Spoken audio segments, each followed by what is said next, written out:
Hello everybody, Assalamu alaikum, Salam Sejahtera, and a very good morning. Conference organizer and partners, Yang Berbahagia, Tan Sri Faiza Muhammad Tahir, Chairman of the Board of Trustees, Yayasan Sejahtera, Mr. Niloy Banerjee, Resident Representative for the UNDP Malaysia, Singapore, and Brunei Darussalam.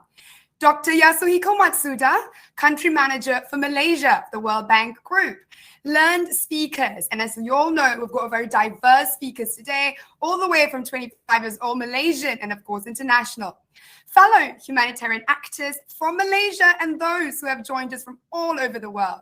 I also would like to acknowledge special guest in the audience, His Excellency Herman Paul Diamonds, Namibia High Commissioner to Malaysia, Ms. Rusia Shali, the Second Secretary, and of course, representatives of other embassies. Ladies and gentlemen, welcome to the International Day for the Eradication of Poverty Conference organized by Yayasan Sejahtera in partnership with the United Nations Development Programme and the World Bank Group.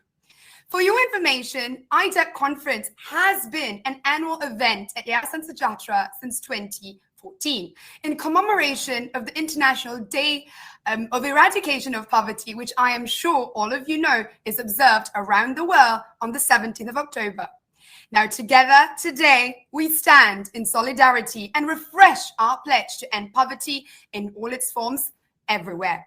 With the theme of Bersama Sejahtera, together we prosper, learning, innovation, and partnerships key to poverty eradication. We bring you today 5 plenary sessions and over 20 speakers from across industries, all coming together to unravel the topic of eradication of poverty in this day and age. Now, before we kickstart the conference today, which is going to be quite the day, allow me to break the ice by introducing myself first. My name is Rauda Nazran, and I will be your MC for today. I'm a 25-year-old girl who's also the Chief Executive Officer and founder of my own social enterprise, Accelerate Global. What we do is we upskill youthers to develop them into becoming entrepreneurs of their own. To date, we have empowered over 700 youthers who are now generating income and are now employed. Now, Accelerate Global and myself, we work very closely in driving community programs as we are one of the official implementation partners of Yayasan Sejahtera. And for that, I can vouch for their commitment and focus in building sustainable communities. It is indeed my pleasure to be with all of you here today and to steer the conference, hopefully, till the end. Now, enough about me. I believe it is undeniable that we are all experts in virtual conference, given that 2 years we've been at home and we've been working from home. But allow me to run by you the features that we have in our platform today. Now, number 1, All of our plenaries today are divided separately as per the agenda on your Jubileo interface. For you to get to one plenary to the other, you must leave the current one to join the next one. Now, don't worry and fret not. I am here to remind you as to this. Number 2, we do have a lounge area for you to benefit from. Here, you get to speak to representatives from Yayasan Sejahtera, of course, UNDP, the World Bank Group, Boleh Space, Dale Carnegie, Leap Ed Services, Mercy Malaysia, Wiki Impact, and of course, my social enterprise, Accelerate Global. You can also talk to the representatives at the lounge, live, although virtually, or you too can opt to chat instead at the exhibition booths. And last but not least, we are more than happy to take in any questions you have from the floor during our plenary sessions. And for this, please use the chat functions to communicate your questions. Ladies and gentlemen, when talking about eradication of poverty, it is important for us to know that it isn't just about tackling the issue in itself, but it is also about preventing it from, to the best of our ability, from ever happening again. Now, according to the World Bank, in their most recent statistic released in August 2021, over 689 million people are currently living in poverty with less than $1 a day. Now, you know what is really peculiar, and I'm sure some of you agrees with me with this, is that although the issue of poverty is often discussed, be it amongst NGO, social enterprises, or even the government, the issue seems to still be haunting us up until today. Yayasan Sejahtera, in partnership with UNDP and the World Bank Group, aims to put this issue to bed by unraveling the solutions as to this in today's conference. It is Yayasan Sejahtera's hope, and my hope as well, that by the end of today, we are all soaked with high spirit and geared with practical knowledge and skills to tackle the issue head on. And for this, ladies and gentlemen, I am pleased to kickstart the conference today by inviting our first speaker for the welcome address, Yang Berbahagia Tan Sri Faiza Muhammad Tahir, the chairman of Yayasan Sejahtera. Tan Sri, the spotlight is on you.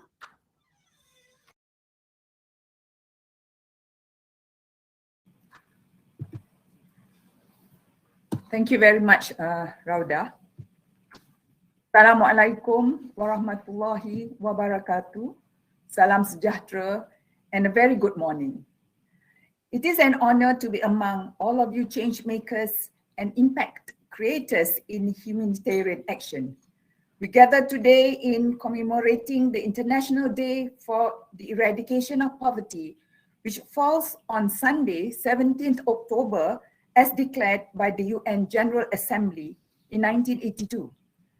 We gather to strengthen the community of humanitarian actors so we can better serve our communities. We gather to check fault lines in our ideas and measure of development and our approach to community building. In this unprecedented global pandemic, which has infected 239 million people throughout the world, robbed more than 20,000 lives here in Malaysia and 487 million lives globally, it is indeed a blessing that we are here, healthy, and able to contribute to the communities we serve. Where are we now? We are at the center of an unprecedented global crisis in a web of vulnerabilities. What started out as a health crisis has crushed economies and crippled all sectors, especially healthcare and education. In a recent World Bank update, an estimated 24 million people will be in the lurches of poverty in developing East Asia and Pacific. An earlier report indicated COVID-19 induced global new poor is estimated to be between 143 and 163 million. The Department of Statistics Malaysia's Household Income Estimates and Incidence of Poverty report for August 2021 shows the incidence of absolute poverty in Malaysia has increased from 5.6% in 2019 to 8.4% today. The Department of Statistics also reports unemployment in March this year stands at 4.7%, with 753,000 people unemployed. The pandemic has caused unprecedented number of job losses, loss of income. It has severely disrupted basic needs, that is food, shelter, education, and healthcare. It has exacerbated inequalities and erased decades of development and progress we charted in social and community development and poverty eradication. Since the COVID-19 pandemic was declared in Malaysia last year, the government has launched 8 stimulus packages worth 530 billion ringgit to address the crisis. Still, we need an all-society approach to alleviate pandemic-induced poverty, and we need to do this at a greater speed. At Yayasan Sejahtera, we are focused on poverty eradication in Malaysia, and we have been involved in both relief aid and community development since 2009. In the past 15 months, we have reached over 2,000 households, potentially 8,000 individuals, through our Kembali Sejahtera COVID-19 Relief and Recovery Program in Kelantan, Sabah, Kuala Lumpur, and Selangor. We reached out to 10 communities with entrepreneurship development programs. 174 small business owners have been trained and assisted. 60 new jobs and 28 new businesses created. Through recent partnerships, we aspire to do much more. Let's watch a short video of our work so far.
Our gratitude to our partners, Yayasan Hasanah, Yayasan Petronas, Yayasan UEM, Mercy Malaysia, PNB, NAMA Foundation, CIMB Foundation, Telekom Malaysia Foundation, Berjaya, PTTEP, and members of the public. Our approach to community development is centered on what we call the Sejahtera graduation model. We have programs that take communities through 5 levels: equitable access, secured basic needs, productive, empowered, and in control, increased choices and access, and finally, the just and inclusive society level. From provision of basic needs, we would like to see them graduate to become community leaders who are able to inspire and uplift members in their communities. The pandemic has taught us that home-based businesses are more resilient. Our entrepreneurship development programs focus on expanding home-based businesses, especially in F&B and non-consumerables. We build capacity of communities with technical and virtual business skills. In agriculture-based entrepreneurship programs for rural communities, we intensify partnerships with the private sector to bridge communities and their produce to wholesale and retail markets. We look at opportunities that offer rapid income recovery, like delivery services, a booming industry in this pandemic. We link communities to such opportunities. Honorable guests, ladies and gentlemen, community development and building resilience is a journey that requires an all-society approach. I acknowledge the efforts of the government and record our gratitude to Yang Berhormat Datuk Sri Mustafa Muhammad for making time to speak to us this afternoon on the poverty eradication agenda in the 12th Malaysia Plan. A key objective of this conference is sharing of data and information. For this, I would like to acknowledge and thank our IDEP 2021 conference partners, that is the UNDP and the World Bank Group, who are committed to policy development, research, and data-driven community development programs focused on resilience and sustainability. Thank you to all keynote speakers and panelists for the experience and knowledge you will bring to the platform today. There is so much to hear and learn in this platform. The other key objective of this conference, apt to the theme, is building partnerships. We have expanded networking opportunities. Market day, lounge meetings, the exhibition enable you to connect. You are free to schedule meetings with participants. These engagements started yesterday and will continue till tomorrow. I would like to ask all participants to please explore and maximize these opportunities, connect and collaborate. I wish each and every one of you a meaningful discourse, and may our efforts be blessed with greater success. Stay safe and thank you very much.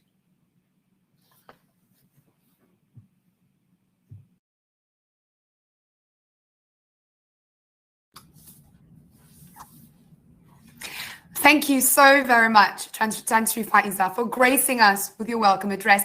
Indeed, I agree that we must focus on helping the community become independent. And I too agree with your first remarks as to our responsibility to create change, especially in difficult times such as now. My mother reminds me always that with privilege comes big responsibility. Ladies and gentlemen, as you know, UNDP and the World Bank Group are our official partners in today's conference. Hence, it is vital that we too hear from them as to their aspirations for our conference today. Next up, we have Mr. Niloy Banerjee, the resident representative of the United Nations Development Programme, Malaysia, Singapore, and Brunei Darussalam. Mr. Niloy, the stage is yours. Thank you, Rhoda. Good morning. Salam Sajatra. Thank you also to our partners, Yayasan Sajatra and the World Bank Group for our usual annual get-together. And Dr. Sri Mustafa, I'm looking forward to hearing from you later in the day.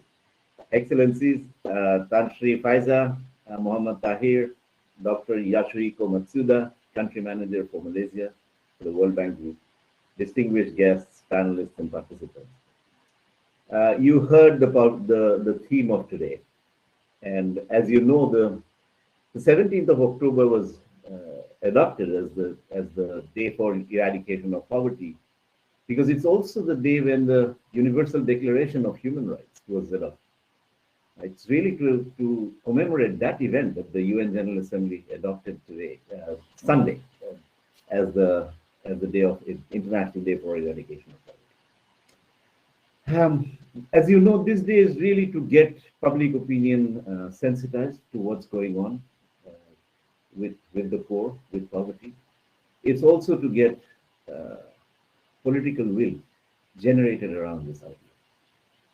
I'm sure today you will hear a lot about what has happened post-pandemic, which is that slide back thing. So many more have slid back after 2 decades of wonderful progress in poverty eradication, albeit at the aggregate level. We have finally, the pandemic has created a big slide back, as you know. We are seeing the slide back almost in every country in the world. But globally, I think about between 140 to 160 million people have fallen back into poverty.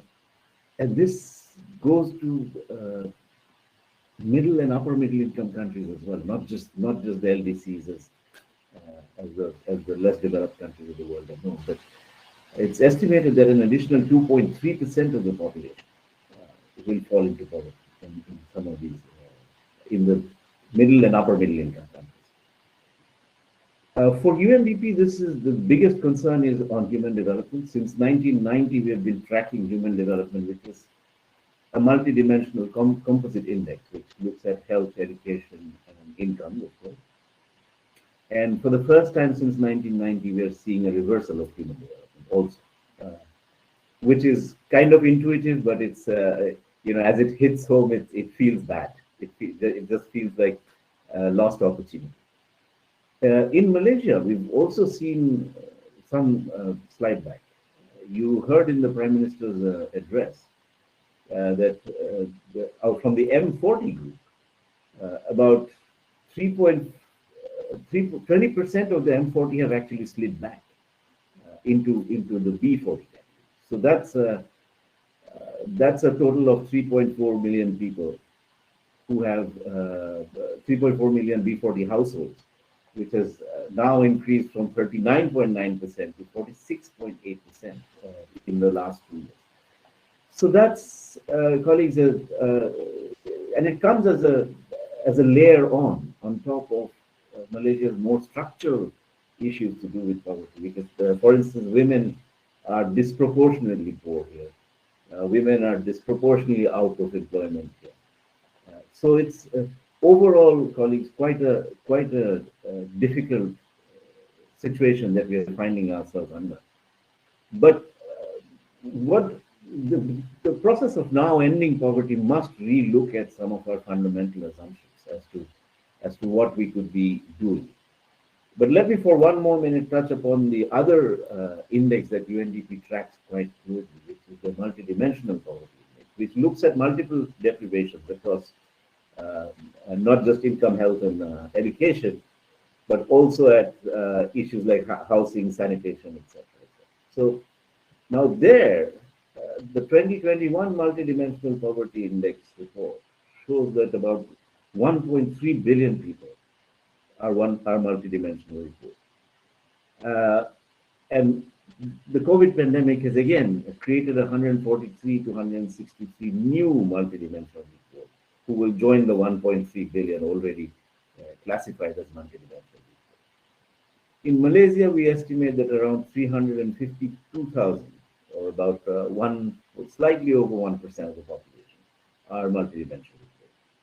And the intensity of deprivation, I won't go into the technicality, is at about 41%. So again, quite across multiple indices, we are seeing this slide back. And I'm sure our experts that follow later today will be talking about this quite a bit. UNDP's response is really to look at the traditional areas of jobs and growth, but small and medium enterprises, but a big focus on social protection and social safety nets. So we will be doing quite a bit of work on the My SPC scheme. We'll be also doing quite a bit of piloting of temporary basic income, which is a more temporary form of a universal basic income scheme that we'll be running in a few areas and try to generate proof of concept that this might well work for Malaysia. Of course, we welcome the government's focus on eradication of poverty, which came out quite strongly in the 12th plan that was just released. I just want to sort of say my final remarks about the nexus of poverty and climate change and the environment in the overall. Colleagues, as you know, the IPCC, the Intergovernmental Panel on Climate Change, has recently put out its report, which says very clearly, for the first time in all these years of IPCC reporting, this is the first time that the IPCC says very clearly that human activity is responsible for climate change. And we are likely to see some significant impacts on poverty from that. But let me quickly zoom in on Malaysia, where the expert opinion is really the impact is along two parameters. One is excessive precipitation in very concentrated periods of time, i.e. much heavier rainfall, but not spread out through the year, but more sporadic, but heavier. So flooding becomes a real issue. The second is very persistent heat waves. These are the two most direct impacts of Malaysia. And heat waves and flooding in combination, of course, mean agricultural disruptions. And Malaysia, as you know, is a large food importing country. So further agricultural disruptions in the domestic production cycle is a big cause for concern. And as you know, it's always the poorer with a larger chunk of food comprising a larger chunk of their consumption basket. They are the more vulnerable to these shocks emanating from climate change. So, colleagues, I want to say the whole of nation approach is extremely welcome. So the video from our partners, Yas and Sejata, was very inspiring, therefore. I think we've all got to put our shoulders to the wheel. We've got to come together and sort of put aside our differences a little bit, agree on a common minimum program, and really step up to the game. The slide back has been extremely depressing, but it wouldn't take us out of the game for sure. It actually strengthens our resolve to get better at it. Once again, I thank you and I welcome you to this exciting webinar. And I thank Yas and Sujata and the World Bank Group. And I wish you a very interesting and fruitful session. Thank you. Over to you, Rhoda.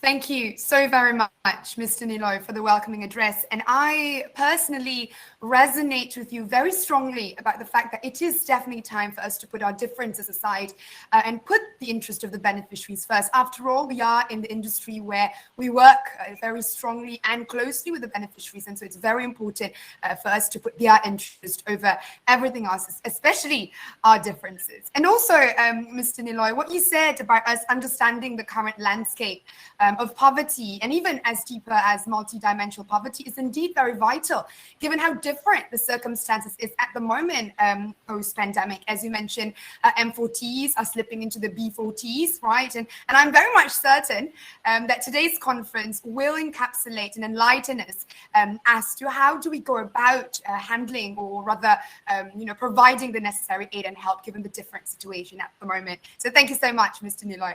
Now, last but not least, gracing us with a welcoming address would be Dr. Yasuhiko Matsud, the country manager for Malaysia of the World Bank Group, which is also one of our partner for the conference today.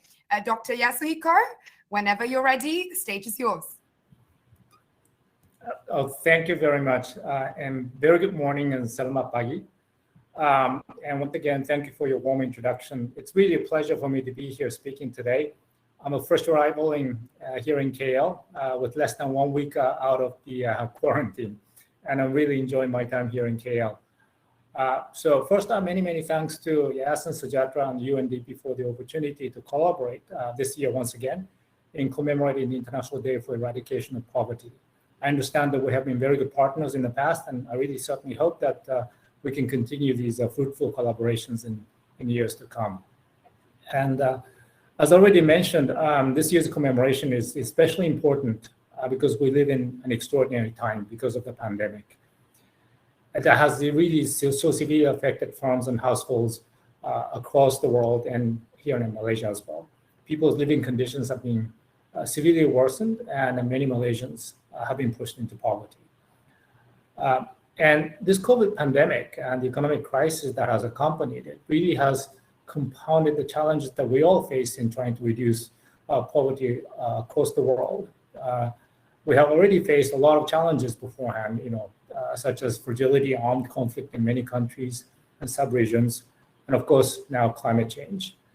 And so we really share the concerns raised by both Tan Sri Faiza and Mr. Banerjee in terms of the increase in poverty, both in the world here in Malaysia, and the reversal in this extraordinary trend in reducing poverty over the last more than, 2 decades. And in response to the crisis, the government here has introduced a series of stimulus and relief programs, and these are really welcome. But the real questions that we all need to be asking, and then the government should be asking as well, is whether these programs are really reaching those who really need them the most, and to what extent what is made available is adequate. Over time also, as the government begins to look toward the gradual recovery from the crisis, that it's important to think about fiscal sustainability of the measures in place. And to answer these questions in an environment that is rapidly changing and with a lot of uncertainty, it's important that the policymakers have access to timely information to inform them of how things are going with the people, with the firms in the economy, so that they can either scale up or redirect policies or maybe come up with a new program. And so as one of those inputs that we hope can inform timely decision-making, the World Bank has completed 3 rounds of a survey of firms. We call them business pulse surveys, and 1 round of survey of households and high frequency. We call them high frequency survey or high-5. And this is part of a worldwide effort that the bank is doing precisely to gain better understanding of how the pandemic is impacting society and economy. We're doing this in more than 100 countries. And as we all know that widening inequality has been a constant theme of this pandemic across the world, and Malaysia is no exception. So the findings from the first round of the high-5 survey, the household survey, indeed show that the Malaysians have been unequally affected by the pandemic. So for example, 1/3 of Malaysian adults who were working in March last year experienced disruptions in their work in some ways. 27% of those who managed to continue to work still faced reduction in income. And this was especially felt by those with low skills or informal workers. Nearly 1/3 of children from low-income households have not been able to access online classes or mobile learning applications. This is a severe impact when the schools have been closed for such a long time. Low-income households, especially those who have experienced employment or income shocks, were more likely to reduce their food consumption to make ends meet. And so as a result, 1 in 4 households from low-income groups experience some form of food shortages. If this has resulted in malnutrition among young children, then long-term impacts can be detrimental because those impacts cannot be reversed. And despite the government effort, more than 1/3 of households with income up to 4,000 ringgit still did not receive any government assistance, suggesting that maybe there's room for improving the efficiency and effectiveness of the programs in place. So altogether, the survey shows that the Malaysian society have been impacted in different ways across different segments by state, ethnicity, gender, urban and rural areas, and so on. But the most and the largest consistent differences within society in terms of impact are across income groups. So the pandemic really poses a serious risk of worsening existing inequality. And this can in turn have long-term negative impact for how economy and society evolves in the near future and long-term. So one way to deal with this, especially in the immediate run, would be a better organized social protection system. If it's designed well, a good social protection system can also help mitigate impacts of future shocks and of different kinds. For example, another pandemic, God forbid, but perhaps, or severe economic crisis that this region has faced in the past, or perhaps more likely, major natural disaster triggered by the changing global climate, as Mr. Banerjee also alluded to. And of course, none of us would want to see any of these things to hit us in the future, but it's imperative that governments, including the government of Malaysia, be prepared for possible shocks in the future. And a good social protection system can be a vital tool for crisis mitigation in the future.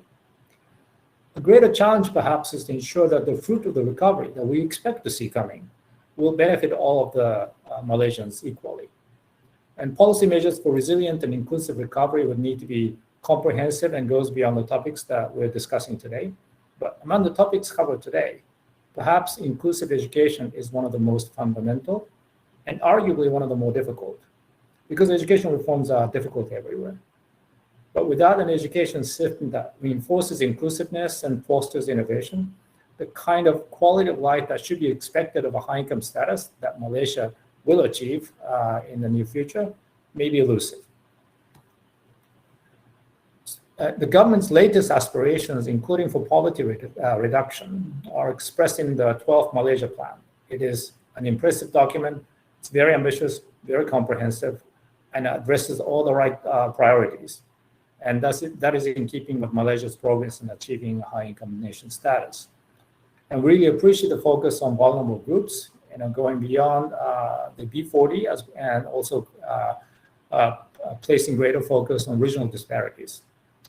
And perhaps because of the multifaceted impacts of the pandemic, it's a good opportune moment to think about poverty more holistically. And again, Mr. Banerjee mentioned this as well, and go beyond the traditional definition of income poverty, because we know that different people and households experience deprivations in different ways. So a tool for that, multidimensional poverty index, MPI, can be very useful to gain more nuanced understanding of how these multiple aspects of poverty are unfolding and inform appropriate policy responses. But to take the full advantage of potential utility of an MPI, Malaysia may want to consider revisiting certain technical aspects of its MPI that it's currently using. But I'll leave the technical details to my colleague who is far more qualified to comment.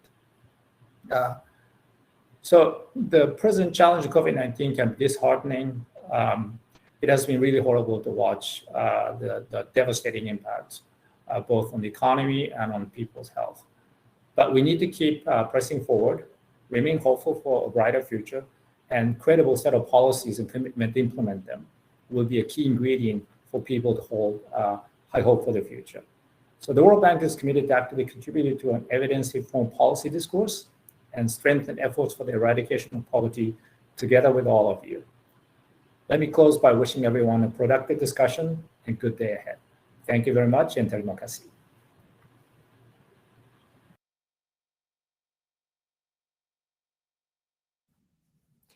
Terima kasih, and thank you, Dr. Yasuhiko Matsuda. Dr.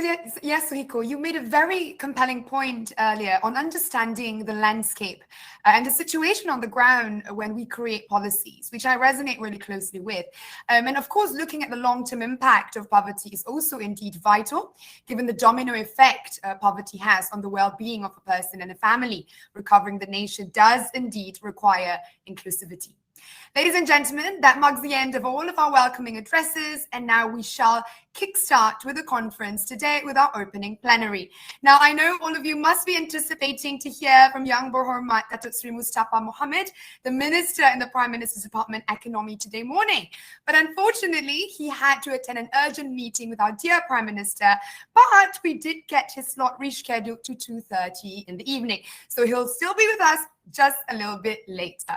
Now, our first plenary for today is all about social protection, and it's being a key driver for alleviating poverty. Moderating this plenary is Dr. Yashodan Gorpade, the senior economist of the World Bank Group. Now, Dr. Yashodan will focus on how social protection can be a lifebuoy or perhaps a lifesaver for the marginalized and the underprivileged, especially when they are threatened by unemployment or retrenchment. Now, the panel session will also be joined by Dr. Stephen Kidd, the Principal Social Policy Specialist of Development Pathways, and Dr. Akim Schmiller, the Practice Leader for Human Development for Indonesia and Timor-Leste of the World Bank Group, both experts in the topic of social protection. Without further ado, I shall pass the floor to Dr. Yashodan. Dr. Yashodan, you may take over the ship from me now. Thank you very much, Rauda. Assalamu alaikum, good morning, and salam sejatra. It is indeed my pleasure and honor to welcome you to this opening plenary of the International Day for the Eradication of Poverty on the specific topic of social protection as a key driver for alleviating poverty. I'm also very pleased to have on this panel two distinguished subject matter experts on social protection and poverty alleviation. I'll briefly introduce them, and then we can go right into their presentations, followed by a discussion.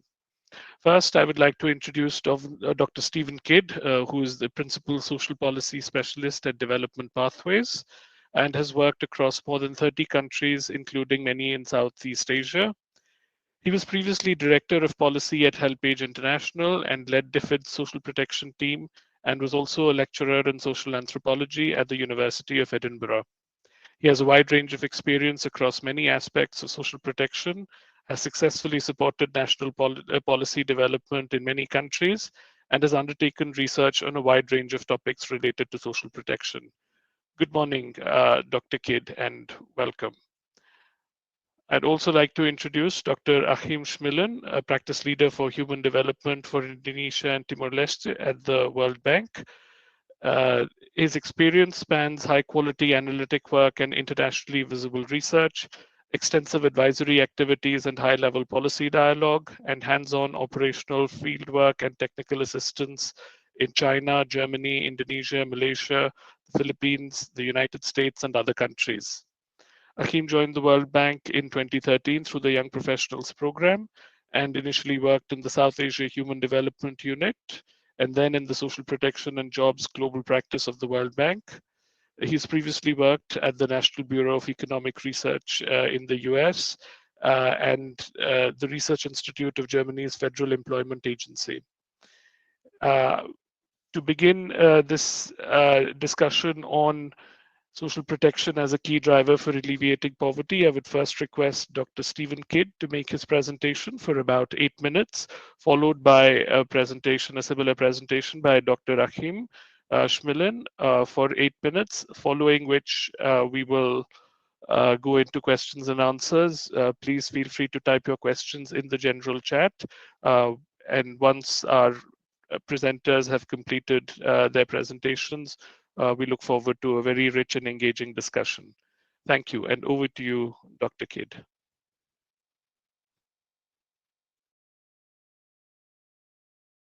I believe you're muted. Could you please unmute? We can't hear you.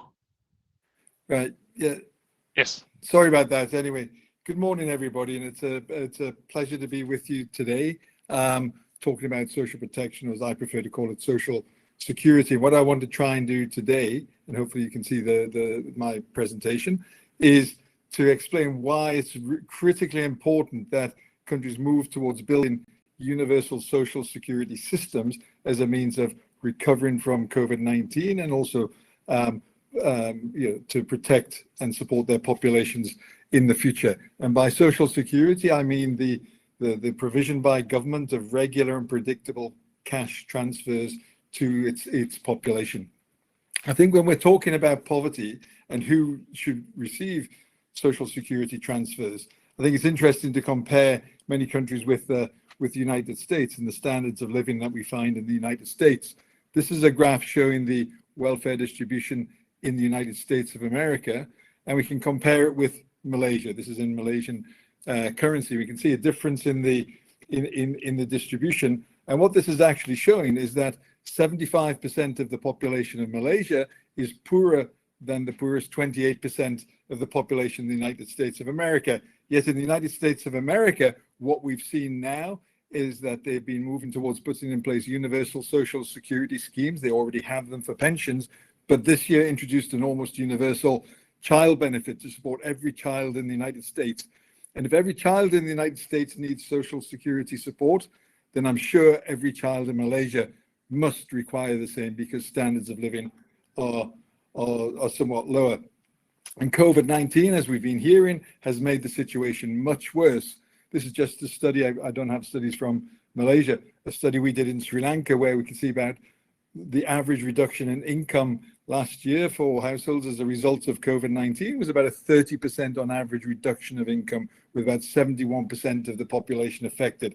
A massive, massive blow to standards of living, which is critically important that social security systems are put in place to tackle these kind of impacts. But the challenge we find across much of Southeast Asia is with the design of much of the social security systems.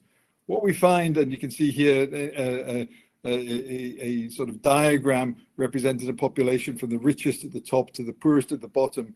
We find across Southeast Asia schemes that I would call bifurcated. They're sort of divided in two, with contributory schemes and civil service pensions that support those in the formal economy at the top. We have social assistance schemes for the poor, for those for the poorest at the bottom, sort of handout schemes to the very poor. But then we find the missing, a large group of the missing middle, often referred to as the precariat, many on insecure incomes and informal or subsistence economies that receive no support at all by design. And what we also see is that the existing design, if we take out these contributory schemes at the top, very much still follows the model that we found in 19th century Europe. It's a very old-fashioned model of just giving support to the very poor, and we need to be building something much more modern and effective. And the problem with targeting just the poorest with Social Security, that it's incredibly difficult to reach the poorest. This graph shows the kind of targeting errors we find from programs around the world that try to target the poorest. The best targeting of the poorest excludes 44% of the target population. That's in Brazil. And across Southeast Asia, we find exclusion errors on social security programs, such as in Indonesia, of 82% of the intended population excluded the poorest. In Vietnam, around 50%, and the Philippines also around 50%. And in the Philippines, there was a very interesting study showing that the poverty targeting within many communities actually increased stunting rates amongst non-recipient children because of distortions to the local markets around high protein foods, whereby those who were excluded from the program, the very poor, could no longer afford the high protein foods like meat and fish and milk, and had to go more to a rice diet. So actually the poverty targeted programs that we had caused harm to children, have been causing harm to children in the Philippines. Now, in 1948, in the Universal Declaration of Human Rights, we were told how to do Social Security much better already. This is many, many years ago. And we're told there that everyone as a member of society has the right to Social Security. We should all be able to access Social Security to help us because we are all at risk, and we all should have the right to a minimum standard of living and support when we face risks such as unemployment, sickness, disability, old age, and particularly support for children. Now, what has happened since 1948 in many high-income countries, they now put in place much more modern social security systems, moved away from the 19th century system, where across the life cycle, they built systems whereby every child, as we've just seen in the United States, is able to receive a cash transfer benefit, a child benefit. For those of working age, programs are put in place to support people whenever they're unemployed or sick, or for women whenever they have a child, that everybody should be able to access an old age pension, a regular income transfer in old age. Whenever anybody has a disability, people should be able to receive a cash benefit from the state to support them for the additional costs that they face as a result of their disability. And then perhaps on top of that, small schemes that still help the poor, but most of those living in poverty would be benefited by these universal schemes, helping them right across the life cycle from birth until the end of life. And so what countries need to do to recover from COVID-19 is move away from this poor relief 19th century model of where we have this large missing middle and build modern social security systems, the combination of schemes of social insurance and schemes that are tax financed by government that able to reach everybody. Now, with universal schemes, we will be able to reach the very, very poorest much better. As I showed these results of the targeting, we mapped here on this graph. It's too much information to explain here, but what it shows really is the more that a program is to the right, the worse it is targeted, the higher the exclusion errors, and the higher up it is in this graph, the more universal the program is. And the yellow line is a trend line which shows the predicted levels of accuracy of targeting in programs. And we can see that if we were to target the poorest 20% on average in low and middle income countries, we would expect errors of 55% exclusion. And if we targeted the poorest 10%, we might expect on average errors of 75%. And Malaysia has many programs that are targeting the poorest, which probably have these kind of level of errors. But if we really want to help everybody, Then we move towards universal schemes like we find in countries like Mongolia, Georgia, Bolivia, and many other countries that are moving and building these universal schemes where errors are very, very small, and we reach everybody, which we cannot do if we just target the poorest. So to give an example then of what this would mean, I don't have the data from Malaysia, but let's look at the Philippines as a country close by to Malaysia. At the bottom we have the wealth, we have the distribution of those who are on the 4Ps, the Pantawid program in the Philippines, a conditional cash transfer targeting around the poorest 20% of households. And you can see here the distribution across the welfare distribution shows that it has very low coverage and very high errors in the existing 4Ps program. Only around less than 40% of the poorest 10% of the population are able to access the program. It's about 35%. However, if the Philippines was to put in place a universal old age pension for everybody over 65, a disability benefit for everyone, and child benefits for just children 0 to 7 years of age, we would get this distribution. We would reach 68% of the population and a much more effective reach of the poorest members of the population. And if it was to move to 0 to 17 years of age, we would be reaching 89% of the population, providing universal social security for almost everybody. And amongst the poorest, we would then begin to reach almost 100% of the population. And we would find very similar results in Malaysia if we were to conduct the same analysis. This is how we can reach the poorest and reach everybody who's affected by COVID-19 across the life cycle. And we know globally that we have, with higher spending on more universal schemes, we have much higher levels of impact. I don't have time to explain these graphs, but it compares South Africa, which spends 3.4% of GDP on social security, with Sri Lanka, that compares 0.4% of GDP. And what you can see is at the top of the orange line is the poverty rate in the country without social protection or social security in place. And the top of the gray line is the poverty rate with social protection. In South Africa, we have a massive reduction in poverty because they're willing to spend 3.5% of GDP. South Africa can do it, Malaysia can do it. In Sri Lanka, only 0.4% of GDP and almost no impact on poverty because they spend far too little and really don't help people. And we also see across the rest of Asia that more universal systems are much more effective in tackling inequality than poverty-targeted systems.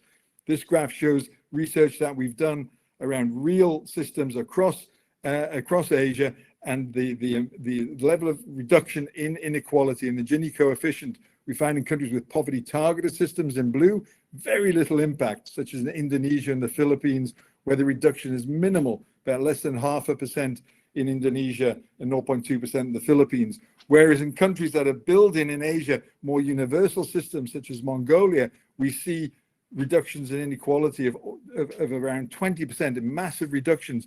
But even a poor country like Nepal, which is moving towards a more universal system already with universal old age benefits and benefits for people with disabilities and widows, a reduction of 3%, much greater than the poverty targeted systems of Indonesia and the Philippines, even though it's a much poorer country. And so taking another country and analysis that probably would apply to Malaysia as well, let's imagine in Indonesia, if Indonesia was able to invest 3% of GDP in universal child disability and old age benefits, who would benefit from this? This analysis here takes into account the social security transfers, but also the tax required to pay for the transfers to see who benefits and who doesn't. And the graph shows the changes in consumption. So this blue line, if you are above the blue line, and those to the left are the poorest and those to the right are the richer members of society. If you're above the blue line, you are gaining consumption as a result of the 3% of GDP. And if you're below the line, then you are losing income as a result of paying more in tax. And we can see the 70th percentile, those to the left, the poorest 70% of the population would be net winners. They would gain out of this investment of 3% of GDP. The losers would be the richest members of society, the top 30%, who can afford to pay the taxes to get more redistribution, a fairer and more decent society. But this tells us why perhaps the richest are more opposed to universal social security, because they'll have to pay more in tax, but they will end up with more peaceful and more decent and fairer societies and a stronger economy as a result of investing in social security. Let's remember that high-income countries are spending on average 12% of GDP on their social security transfers. Hello. So many countries have much more to go. So I'll just finish now and just say on the last slide, I think the big choice is for countries to continue with the similar poor relief system that they have, targeting just the very, very poorest. It's like buying a car. You can buy an old-fashioned Lada car secondhand that will do something, but it won't be very, very good. Or you can move towards building a Rolls-Royce social security system, one that you could be proud of, that will really do the business and really tackle poverty. And perhaps if you can't afford that immediately, perhaps go for the Toyota model first and then build towards the Rolls-Royce system. So I'll just stop there, and sorry for going over a little bit. Thank you. Thank you very much, Dr. Kidd. Can we go right away to Dr. Achim Schmillen's presentation? I think we're about 4 or 5 minutes over time, but we'll adjust that in the question and answer session. Achim, over to you. Thank you. Yeah, thank you so much, Dr. Yashodan. It's my great pleasure to be here this morning. Good morning, everyone, and really delighted to be speaking on this important topic of social protection. I do have some slides and would just like to let the organizers know that I can right now not share my screen. But just to get us started, I'm actually really delighted to speak about social protection in the first session of this event, as I do believe social protection is an important topic, and one where sometimes I feel it's something where it kind of comes a little bit as an afterthought. And I think in this particular case, it's great to have us started. And it's also great for me to be speaking to a Malaysian audience as somebody who now lives in Jakarta, but spent a lot of time previously in Malaysia. So it's very nice to see some old friends and to spend a few minutes talking about social protection for alleviating poverty. I'm sharing a few slides, just basically want to focus on 3 main messages just from the data on Malaysia, and then talk a little bit about policy. And I hope this this discussion, which is very much focused on Malaysia, on the evidence that World Bank research shows for the state of social protection in Malaysia, and also compares it with other countries, can well complement Dr. Stevens' presentation, which kind of puts it in a regional context, in a global context, and provides a bit of a framing. And as was already said in the beginning, I think this International Day to End Poverty is really the occasion for all of us to work together to think about how can we use social protection and other policies to address poverty, to put our differences aside and really focus on the big picture. With that in mind, 3 slides with some main messages. I think the first thing was already mentioned by the opening remarks. Against the backdrop of the COVID-19 pandemic, we've seen an increase in poverty, an increase in food insecurity, an increase in unemployment, and many other occurrences that really put many Malaysians at risk.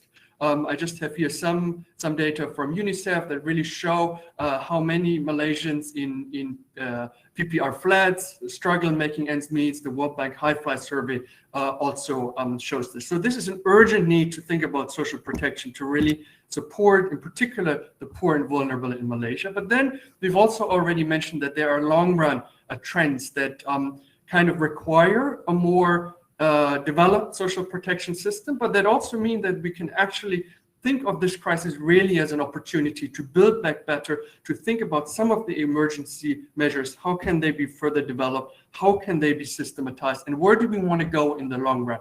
And this graph, I just show the incidence of non-standard forms of work, which have really been increasing, in particular for women, and also the demographic shift in Malaysia with the population share of those age 65 and above increasing. And of course, there are other challenges and other mega trends that we do see, like climate change, which really calls for a more resilient social protection system, as already mentioned by Dr. Yasuhiko.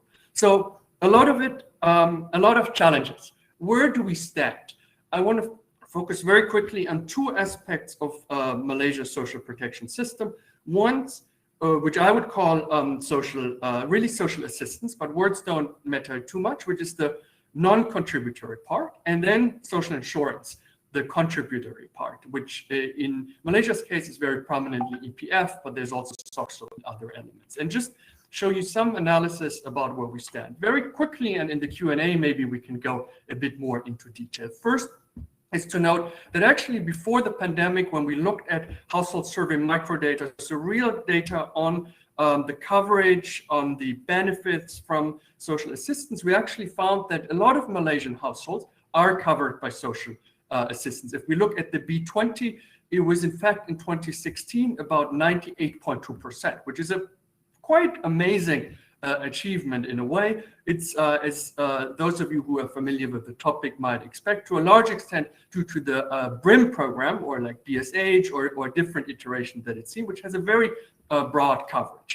At the same time, when we then looked at the poverty impacts and impacts on inequality would be similar. Malaysia did fine, but it didn't do great, in particular not compared to high income countries, which are really the aspirational peer group it's looking at as a country that's really at the cusp of high income status. And there are various reasons for this. Partly it's that actually the social protection or the social assistance system is spread relatively thin, so a high coverage but relatively low benefits amounts. And behind that, that means relatively low spending. And there are also other issues in terms of the delivery and in terms of really getting the most cost-effective impacts, so to say. But still, there's some starting point that Malaysia can build on. For the more contributory side, I already mentioned that EPF is probably the hallmark. There are others like QAP for civil servants, there's SOCSO, etc. But in particular, for old age income security, which will become more and more important as Malaysia ages, and older Malaysians will no longer be quite so able to rely on their younger family members for support. It will be important that there is some form of financial support and maybe also services support in terms of aged care, etc. available.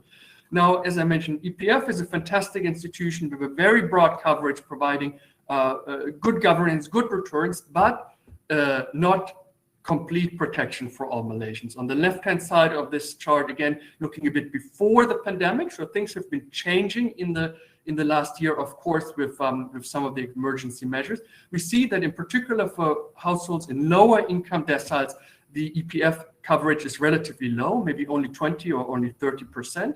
And even for households with higher incomes, it's far from complete.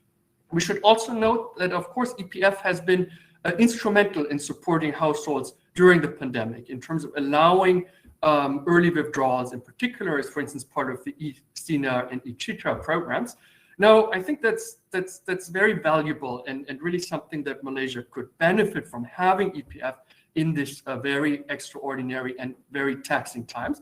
But at the same time, it does then warrant further study about what this means for income security, again, in old age, because especially for the low-income households who might have withdrawn, there are already relatively limited EPF balances. There are then question marks about how they are going to make ends meet when they are entering into older age. So really, again, with just a few data points, some already good fundamentals that Malaysia has in place in terms of the social protection program, but also a bit of homework to really further develop this program, to really make sure that we're moving towards a system where every Malaysian that needs support, that is poor, that's vulnerable, that has some other challenges, gets support by the system, and where also the system is prepared for even more, for being part of a real human capital policy, for being part of a resilience policies against crisis, etc. So I want to mention a few policy directions based on the World Bank analysis, and actually I would like to point towards the Malaysia Economic Monitor June 2020, which we produced kind of at the midst of the crisis during the first MCO, and which lays out some of these recommendations in more detail. Just to say a little bit about some short-term recommendations and then looking at the longer term. In the short term, it will be important to continue to provide COVID-19 emergency cash transfers until income of the B40 recovers. The pandemic is not yet over. As Dr. Yasuhiko mentioned, there have been 8 stimulus packages, which is very good to see. Some of them have been more focused on providing this kind of emergency cash transfers than others. We think it's really important look overall, as Dr. Yasuhiko said, at the fiscal space, gradually probably reduce some of the support, but at the same time make sure the poor and vulnerable continue to be protected. Second, there is room for further deepening social assistance. I mentioned that it's already quite broad in general, but very shallow, in particular for some groups that really need support. It might be good to have a discussion within society what these groups are. One we have pointed towards many times are really the elderly, were, say, a broadly targeted social pension. So a tax-financed social pension could complement EPF to really assure better protection for most, or ideally all, Malaysians. The delivery systems of social protection programs are sometimes neglected, but can be improved in terms of raising awareness, in terms of registration, in terms of just data system, identity systems. Malaysia has all the building blocks in place, but more can be done. And finally, the coverage and adequacy of the existing old age income protection programs, like those of EPF, can also be improved. And that again would complement the social pension. For instance, by thinking about how to bring in more of the new gig economy workers into EPF. And we see some extremely exciting movements already in this direction, say EPF working together with Quad. Now, in the longer term, I think Malaysia should maybe step back, maybe use the new Malaysia plan as a foundation, and then formulate a social protection master plan to really have a more systematic approach. Further increase over time the coverage and adequacy of the social pension or other social protection measures in line with fiscal space, which will be very important for really a gradual realization of the right to social protection for all Malaysians. Third, think a bit beyond just cash benefits. Care services, especially for older persons, but also for working families, for Malaysians with disabilities, for other particular groups will be very important. And finally, I've talked a lot about spending. A lot of these measures maybe don't cost so much, but some will require some fiscal resources. And Malaysia is a country that really has a very low tax base, a shallow tax base, a low rate of government revenues to GDP. And of course, nobody would like to pay more taxes, but unfortunately, the flip side of expanding a social protection program, in addition to a more cost-effective one, will be to spend a bit more, and this will require a reversal of the downward trend in government revenues, at least in the medium or long term. With that, I will end my remarks at this point, and very much look forward to the presentation, rather to the Q&A. Thank you very much. Back to you, Dr. Yashoda. Thank you very much, Dr. Schmillen, for your intervention and for the presentation. Just to bring to your attention, we also have 3 polls going on simultaneously on the side. So if you click the polls icon in your interface, you will see we have 3 questions that you can respond to and give us a sense of what you think about these 3 important topics. One is about whether social protection measures should be targeted towards certain groups or should extend to all groups in society. The second one is on whether the current approaches to accessing social protection are quick and easy to understand. And the third is, can social protection policies alone be sufficient for alleviating poverty? So please take a moment to look at those tabs and send your answer. I'm trying to see if there are any questions here yet in the and we have one question that has been sent. I'll read that out. This is from Natasha Sharif. Will more inclusive social protection schemes be able to address the needs of the population with more pandemics and climate change disasters expected to happen in the future? I'll wait for a second in case there are any other questions, and maybe we can pose that to the panel. Please feel free to type in your question to the panelists.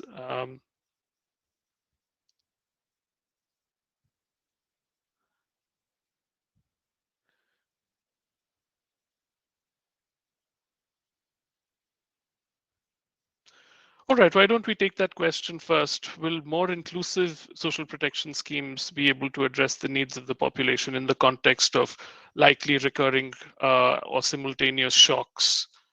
And what do we really, perhaps, what are the features of such an inclusive social protection system that can be adequately shock responsive?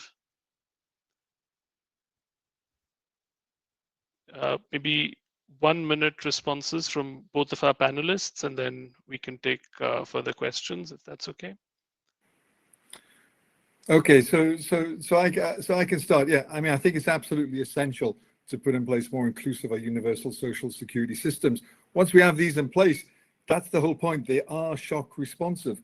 We can just see in the COVID-19 pandemic, country like Mongolia, which has an almost universal child benefit, almost every child gets a benefit there. As a response to the COVID-19, they increased the benefit by about 5 times the value of the transfer and reached the majority of families with children, provided with immediate support. In the climate change, we can do the same. We have good electronic transfer systems, programs that are going to everybody, every older person, every person with disability, every family with a child. You can immediately, with good transfer systems, electronic transfer systems, immediately increase the transfer value, reach those people in real time, very quickly, and then you have a very shock responsive system. What you don't have a shock responsive system is when you're targeting a small proportion of the population, the poorest, the majority who are affected are missed out, and it won't work. So we need to move towards these more modern systems, which will really bring about the change and enable us to tackle shocks much more effectively. Thank you. Achim, would you like to add to this discussion? Sure, very, very happy to add. I think it's an extremely important question and one that will become more and more important, unfortunately, with climate change and likely increasing disasters. And I would just agree with Dr. Stephen that it's important to first have the basic systems in place. Luckily, Malaysia is already in a good position in terms of having both on the digital ID side, in terms of very large mobile coverage, but we've already, including a large share of the population in social assistance programs, a lot of the prerequisites. I think one of the things that Malaysia can do better is actually linking some of this information with then information on shocks, on disasters, on anything that could happen. And there are interesting examples from other countries, for instance, really looking at geodata that tell us exactly where flooding hits, where an earthquake hits, whatever disaster it might be, and that would then allow, with the prerequisites that Malaysia already has, a quick payout of benefits to those that really need the support and that need it immediately. Thank you for those remarks, both the panelists. We have another question on saying universal social protection systems seem convincing, but perhaps are not a silver bullet. What advice would you give to Malaysia to do in addition to a scheme to make it effective and impactful? So perhaps if I can, word that question a little differently, retaining its essence.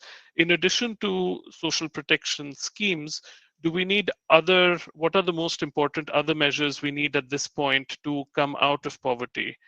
And particularly for those who currently may be excluded from social protection, I'm here thinking specifically of informal workers who may not have access to formal social insurance at the very least. So perhaps maybe there are 3 questions rolled into one, but if I can still give you both 1 minute each to respond to this. Thank you very much. Thanks, Dr. Yashida. Maybe I'll go first this time just to mix it up a bit.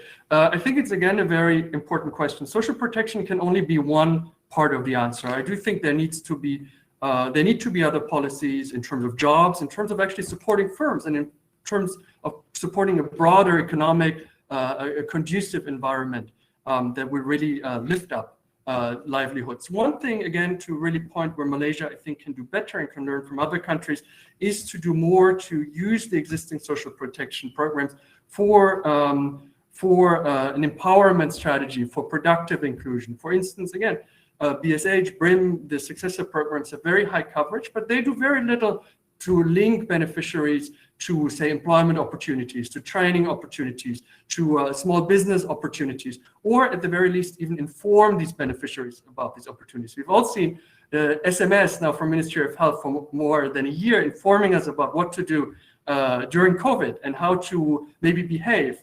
I think just thinking along these lines and providing information and linking beneficiaries to services could not cost a lot, but could be quite effective in terms of doing more than just providing cash.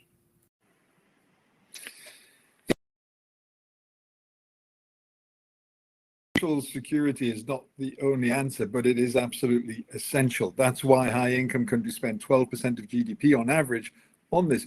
But I agree with my colleague Ashim in that we need to invest more. Social security should be seen as one side of a two-sided coin, where we need to invest in jobs and giving people jobs. But by putting in place universal social security, we enable people to be better able to get jobs. But we also need to build other public services and make them on a more universal basis, strengthen the education system, strengthen the health system, make those fully universal and free to everybody. And if we have that kind of system in place, people will be more willing to pay tax because they will receive good quality benefits. That's been the success of Europe, is by putting in place universal public provision of services. More generally, people have been more willing to pay tax because there's stronger social contract, and we end up with more peaceful, decent, and prosperous societies. And I think that's the lesson that we have to learn post-COVID, is to move towards that kind of system.